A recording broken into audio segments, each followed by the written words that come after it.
Hello everyone, आज है 20 जुलाई 2024। हमारे ग्रुप में पेड क्विज स्टार्ट किया गया है करंट अफेयर्स का, जो कि स्पेशल है यूपी पीसीएस और आरओ के लिए। इस बैच में आपको जनवरी से दिसंबर 2024 तक के पूरे एक साल के लगभग 3500 प्रश्नों को कवर किया जाएगा। ये जो प्रश्न है 3500 से अधिक हो सकते हैं, लेकिन 3500 से कम आपको नहीं मिलेंगे।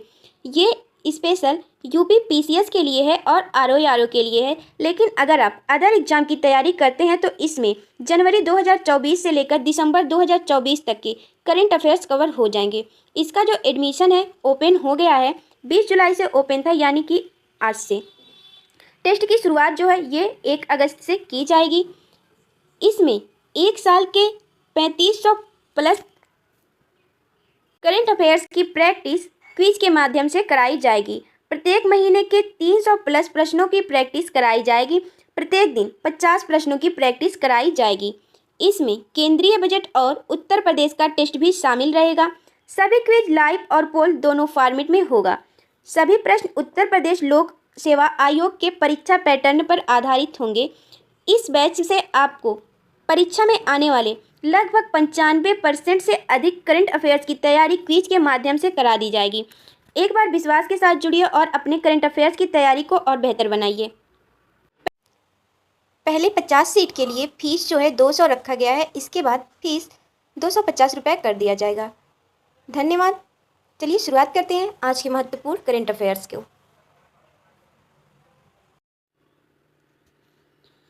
प्रश्न नंबर पहला है, हाल ही में केंद्रीय मंत्री श्री किरण रिजिजू द्वारा लोक संवर्धन पर्व का उद्घाटन कहाँ किया गया? ऑप्शन ए नई दिल्ली, बी मुंबई, सी भुवनेश्वर, डी गांधीनगर। इसका राइट आंसर है ऑप्शन ए नई दिल्ली में। व्याख्या देख लेते हैं। अल्पसंख्यक कार्य मंत्रालय द्वारा अपनी योजनाओं, कार्यक्रम और उपलब्धियों के प्रचार के लिए स्वदेशी कार्यक्रम के तहत लोक संवर्धन पर्व का आयोजन नई दिल्ली में किया जा रहा है।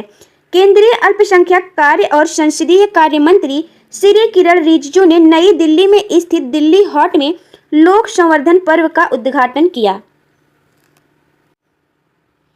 लोक संवर्धन पर्व के तहत विभिन्न राज्यों के अल्पसंख्यक समुदायों के 162 कारीगरों द्वारा निर्मित 70 से अधिक उत्कृष्ट हस्तशिल्प और हथकरघा उत्पादों का प्रदर्शन और उत्सव मनाया जा रहा है। नेक्स्ट है प्रश्न नंबर दूसरा है, हाल ही में कनाडा और ग्रीनलैंड के बीच किस जलडमरू मध्य में एक सूक्ष्म महाद्वीप की खोज की गई? ऑप्शन ए डेविस जलडमरू मध्य, बी बेस्फोरस जलडमरू मध्य, सी बेरिंग जलडमरू मध्य, डी हडसन जलडमरू मध्य। इसका राइट आंसर है ऑप्शन ए डेविस जलडमरू मध्य। व्याख्या देख लेते हैं। हाल ही में कनाडा और ग्रीनलैंड के बीच डेविस जलडमरू मध्य में एक सूक्ष्म महाद्वीप की खोज की गई। इसे ड्रेविड स्ट्रेट प्रोटो माइक्रो कॉन्टिनेंट नाम दिया गया है, क्योंकि इसका निर्माण जो है इस क्षेत्र में स्ट्रेट के टेक्टोनिक विकास के कारण हुआ था।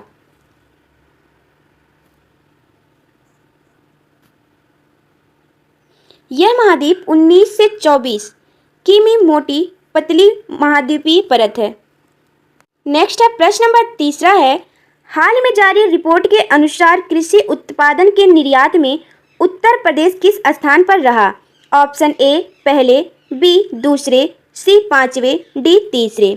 इसका राइट आंसर है ऑप्शन डी तीसरे स्थान पर। व्याख्या देख लेते हैं। हाल ही में जारी रिपोर्ट के अनुसार कृषि उत्पादों के निर्यात में उत्तर प्रदेश तीसरे स्थान पर है।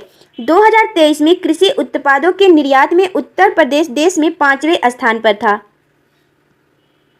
कृषि उत्पाद के निर्यात में उत्तर प्रदेश से आगे महाराष्ट्र है और गुजरात है, जो क्रमशः पहले और दूसरे स्थान पर हैं। महाराष्ट्र जो है ये पहले स्थान पर, गुजरात जो है दूसरे स्थान पर है। Agricultural and process food product development authority report के मुताबिक पिछले वित्तीय वर्ष में यूपी की निर्यात मूल्य में 18.6% की वृद्धि हुई है। नेक्स्ट है प्रश्न नंबर चौथा है, हाल ही में पीएम श्री योजना के दूसरे चरण में उत्तर प्रदेश के कितने पीएम श्री विद्यालयों का कायाकल्प किया जाएगा? Option A 80, B 105, C 116, D 150। इसका जो राइट आंसर है ऑप्शन सी है 116। व्याख्या देख लेते हैं। पीएम श्री योजना के अनुसार दूसरे चरण में बनारस और आसपास के 10 जिलों में कुल 116 स्कूलों को चयनित किया गया है। इस योजना के तहत बनारस के 9 स्कूलों का चयन किया गया है, जिसमें 2 राजकीय इंटर कॉलेज और 7 परिषदीय विद्यालय शामिल हैं। आजमगढ़ में सबसे अधिक 24 स्कूल इस योजना के लिए चुने गए हैं, जबकि जौनपुर और सोनभद्र में क्रमशः 17 और 5 स्कूलों का चयन हुआ है। सितंबर 2022 में शुरू की गई पीएम श्री योजना का उद्देश्य सरकारी स्कूलों में शिक्षक स्तर का विकास करना और आधुनिक संसाधनों से युक्त करना है। नेक्स्ट क्वेश्चन है, प्रश्न नंबर 5वां है, हाल ही में दूसरी बार यूरोपीय आयोग का अध्यक्ष किसे चुना गया? Option A Mitchell Marsh, B Roberta Metsola, C Donald Tusk, D Ursula von der Leyen. Right answer है option D Ursula von der Leyen. हाल ही में उर्सुला वान डेर लेयन को यूरोपीय आयोग की संसद ने दूसरी बार यूरोपीय आयोग का अध्यक्ष चुना। इनका कार्यकाल जो है 2024 से 2029 तक रहेगा। उर्सुला वान डेर लेयन यूरोपीय आयोग की पहली महिला अध्यक्ष हैं, जिन्हें वर्ष 2019 में चुना गया था। नेक्स्ट है प्रश्न नंबर 6वां है, हाल ही में किस राज्य के गेवरा व कुष्मांडा खदान को दुनिया की शीर्ष 10 सबसे बड़ी कोयला खदानों की सूची में जगह दी गई? Option A Orissa, B Jharkhand, C Chhattisgarh, D Paschim Bangal. Right answer option C Chhattisgarh. worldatlas.com की नवीन सूची के अनुसार छत्तीसगढ़ में स्थित दक्षिण पश्चिम कोलफील्ड लिमिटेड की गेवरा व कुष्मांडा खदान को दुनिया की 10 सबसे बड़ी कोयला खदानों की सूची में क्रमशः दूसरा और चौथा स्थान प्राप्त हुआ है। छत्तीसगढ़ के कोरबा जिले में स्थित यह दोनों खदानें प्रतिवर्ष 100 मिलियन टन से अधिक कोयले का उत्पादन करती हैं, जो भारत के कुल कोयले उत्पादन का लगभग 10% है। दुनिया के 3 शीर्ष कोयला खदान इस प्रकार हैं। पहला है ब्लैक थंडर खदान, ये अमेरिका का है। दूसरा है गेवरा खदान, जो कि भारत का है। तीसरा है नॉर्थ एंटीलोप रोचिली खदान, ये भी अमेरिका का है। कुष्मांडा खदान जो है ये चौथे स्थान पर है, ये भारत का है और ये छत्तीसगढ़ राज्य से संबंधित है। नेक्स्ट है प्रश्न नंबर 7वां है, हाल ही में भारत के किस राष्ट्रीय उद्यान में टाइगर कंजर्वेशन फाउंडेशन का गठन किया गया? ऑप्शन ए मानस राष्ट्रीय उद्यान, बी राजाजी राष्ट्रीय उद्यान, सी कान्हा राष्ट्रीय उद्यान, डी दुधवा राष्ट्रीय उद्यान। इसका जो राइट आंसर है ऑप्शन बी है। हाल ही में उत्तराखंड के राजाजी राष्ट्रीय उद्यान में टाइगर कंजर्वेशन फाउंडेशन का गठन किया गया। इसके गठन से राजाजी राष्ट्रीय उद्यान में विभिन्न वन्यजीव संरक्षण से जुड़ी गतिविधियों को और भी बेहतर तरीके से संचालित किया जा सकेगा। नेक्स्ट क्वेश्चन है, हाल ही में प्रकाशित पुस्तक दी यूनिकॉर्न्स किसके द्वारा लिखी गई है? Option A Dhruvnath, B Dhirendra Ojha, C Medha Patkar, D Shashi Tharoor. Right answer option A Dhruvnath. The unicorns पुस्तक के लेखक ध्रुवनाथ हैं, जिनमें दुर्लभ यूनिकॉर्न कंपनियों का उल्लेख किया गया है। यह पुस्तक 4 बाजार नेताओं की कहानी बताती है। इस पुस्तक में नौकरी.com, जीरोधा, जोहो और ड्रीम 11 जैसी कंपनियों का उल्लेख है, जो लाभदायक बनने और उस स्थिति में बने रहने में कामयाब रहीं। प्रश्न नंबर 9वां है, हाल ही में केंद्रीय सामाजिक न्याय एवं अधिकारिता राज्य मंत्री बी.एल. वर्मा द्वारा उत्तर प्रदेश के किस जिले में सामाजिक अधिकारिता शिविर का उद्घाटन किया गया? Option A Lucknow, B Gorakhpur, C Badaun, D Bareilly. इसका जो राइट आंसर है ऑप्शन सी है बदायूं में। व्याख्या देख लेते हैं।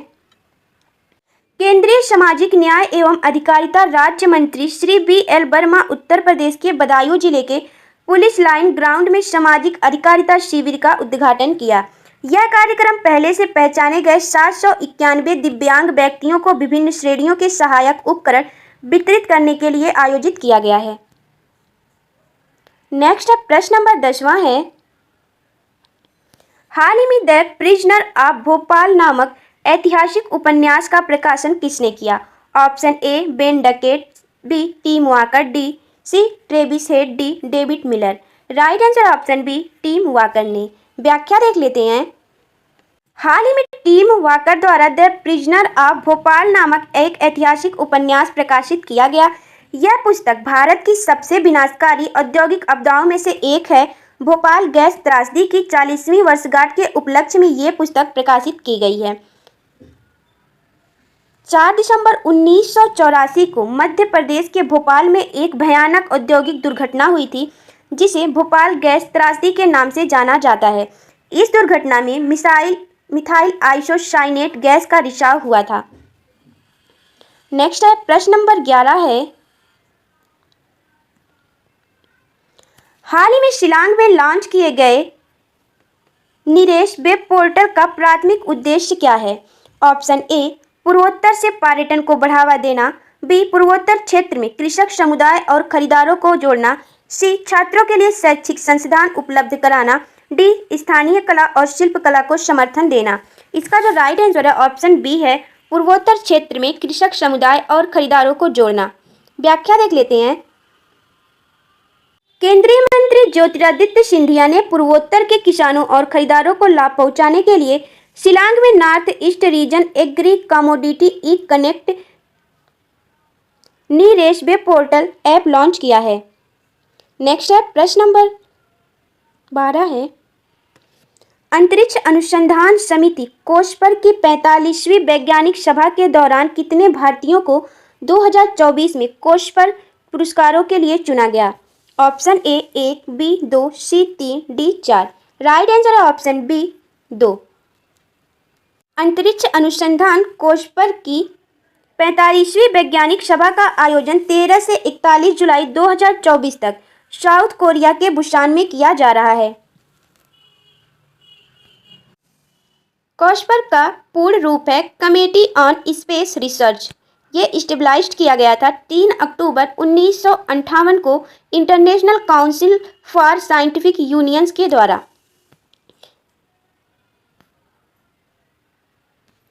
इसके दौरान 2024 में कोषपर पुरस्कारों की विजेताओं की घोषणा की गई। 45वीं वैज्ञानिक सभा आयोजन के दौरान, जिसमें 2 भारतीय वैज्ञानिक प्रहलाद चंद्र अग्रवाल और अनिल भारद्वाज को 2024 में कोषपर पुरस्कारों के विजेताओं में शामिल किया गया है। प्रहलाद चंद्र अग्रवाल को हैरी मैसी और अनिल भारद्वाज को विक्रम साराभाई पदक से सम्मानित किया गया है। नेक्स्ट क्वेश्चन है, निम्न में से किसने इटली में आयोजित G7 व्यापारिक मंत्रियों की बैठक में भारत का नेतृत्व किया? Option A Ankit Srivastava, B Piyush Goyal, C Ratan Tata, D Gautam Advani. Right answer है ऑप्शन बी पीयूष गोयल ने। व्याख्या देख लेते हैं।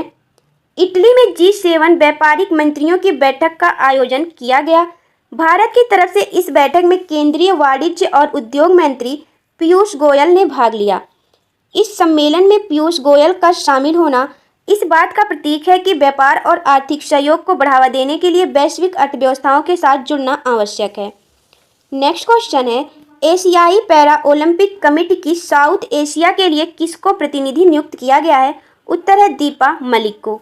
नेक्स्ट क्वेश्चन है, चेन्नई सुपर किंग्स CSK ने कहां पर किंग्स अकादमी लॉन्च किया? उत्तर है सिडनी में। चेन्नई सुपर किंग्स CSK ने सिडनी में किंग्स अकादमी को लॉन्च किया है। नेक्स्ट है, जूनियर स्क्वैश चैंपियनशिप 2024 में किस भारतीय ने कांस्य पदक जीता? उत्तर है शौर्य बावा ने। चलिए कुछ महत्वपूर्ण प्रश्नों का रिवीजन कर लेते हैं।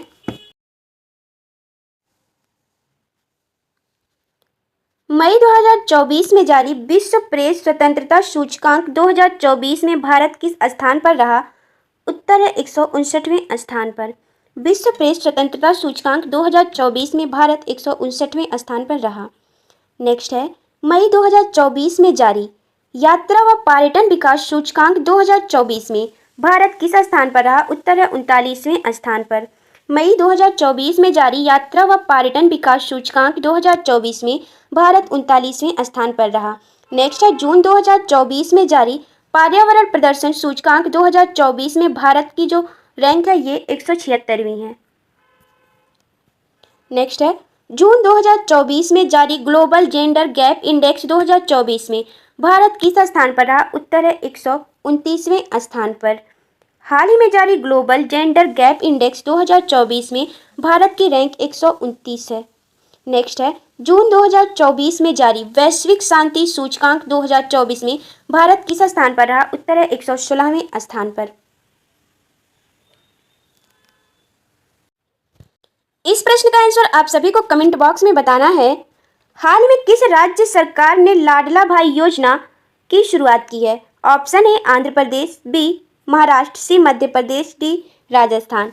इसका राइट आंसर क्या होगा आप सभी को कमेंट बॉक्स में बताना है। कल वीडियो में एक छोटी सी मिस्टेक हो गई थी, इसको आप लोग सही कर लीजिएगा। ये जो योजना है इसके तहत 12वीं पास बच्चों को 6000, डिप्लोमा धारकों को 8000 और बैचलर डिग्री धारकों को 10,000। ये प्रति वर्ष नहीं होगा, ये प्रति माह दिए जाएंगे। इसको आप लोग सही कर लीजिएगा। आज की वीडियो में बस इतना ही। वीडियो